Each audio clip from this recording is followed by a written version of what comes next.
Hello, everyone. We are on chapter 3 or rule 3 of Jordan Peterson's new book, Beyond Order 12 New Rules. Rule 3 is do not hide unwanted things in the fog. And it is about pushing small problems under the rug or into the fog, to keep the metaphor. This chapter addresses the risks of living with, tolerating, or neglecting problems for too long. The effect of a small problem accumulates over time. If it keeps happening, we keep tolerating it. And if it is something that we face regularly, it results in a change in our general state. So a useful distinction in this chapter is the distinction between a single particular event and a general state, a background against which events happen. When we react to a significant life event like losing our job or losing a loved one, our reaction to the event doesn't necessarily tell the whole story. So something happens and we react to it. If we only know those two things, the event and our reaction, we don't necessarily know the whole story. Part of the story is the background of the event, which includes our psychological state, the state of our relationships, the state of our engagement with our work, and so forth. Our apparent reaction has as much to do with our general state as it has to do with that significant event. So the point is to take care of the general state, to take measures to improve that general state, that background against which particular events occur. There's a point here that I want to highlight, and this point is not only relevant for our lives, but it's also relevant for psychological research. And I will make that point with an example. Imagine that I go to a bakery to buy some bread and I find that there is an unusually long line for the counter. After waiting for a couple of minutes, I get angry and decide to quit the line and exit the bakery. So if you superficially describe this event, this scenario, this superficial description will give us a causal image for this sequence of events, a causal relationship. Long queue caused my angry exit. Here the queue is identified as the cause of my anger and the cause of my behavior.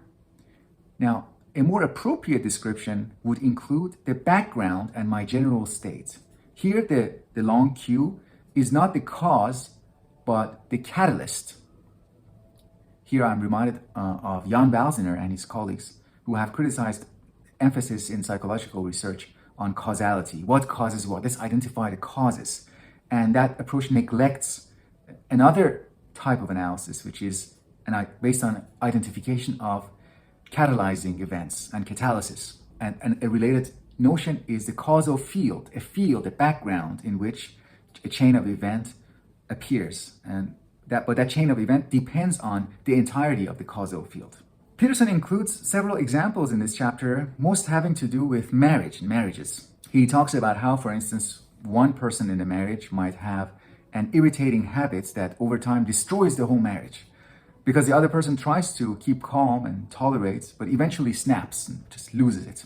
It is a small, harmless habit, but its effect builds up over time. Another type of problem could be like one's own insecurity. One's insecurity or jealousy or negative feelings, they can be small at first, but over time they might build up and become bigger, especially if we don't talk about them, if these issues are not properly communicated. In many ways, this chapter is about communication and the requirements for communication, including trust and goodwill. So we can say trust and goodwill shape the general background of communication. So we should take care of those background conditions, the general state of a relationship, to take care of be mindful of the trust, the goodwill. Now, a little bit about the word fog. I like the metaphor of the fog as the general space, the concept that refers to a general space that we all have, a space of ambiguity in our lives. We all accept our ignorance, our uncertainties, and our limited ability with regard to some areas of life. In that sense, we all have that foggy space. The space refers to things that we don't know, things that we may not be aware of, things that we don't know how to deal with. But we should be careful not to push things mindlessly into that zone, not to let the foggy area become oversized. That's, I think, a good point. There are two points of criticism for me in this chapter. One is that Peterson's language is, as before, excessively serious. The theological language of good and evil, heaven and hell, is excessive in most everyday situations. I don't need to bring God and the angels and the devil into a discussion if I am simply annoyed at how my friend is eating his soup. We need to have less extreme, more playful categories for thinking about everyday situations. Serious thinking, critical thinking, being mindful and reflective doesn't have to be the same thing as theology and theological thinking, thinking about heaven and hell and the devil and so forth. The other second point is that the notion of self or personal identity discussed in this chapter is quite fixed and inflexible. This is a feature of Peterson's thinking, I think. Based on Peterson's scenarios, the way he describes the examples of marriage, for example, two people might be married, but they each remain stuck in their individual world. Peterson has a style of thinking about individuals that presupposes a kind of irredeemable isolation and loneliness. The best we can do, accordingly, is to get along with other people, but from that distance.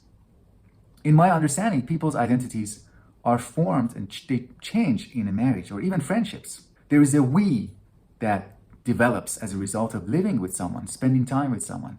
And that we is distinct from you and I. The kind of we or collective identity or group identity, I know Peterson has a general position against those things, but we can talk about a family's identity, a family's collective identity. And that kind of we thinking doesn't come into Peterson's description of marriage and its potential problems. But perhaps it will come up in future chapters, and I will turn to those chapters in the next videos. Thank you.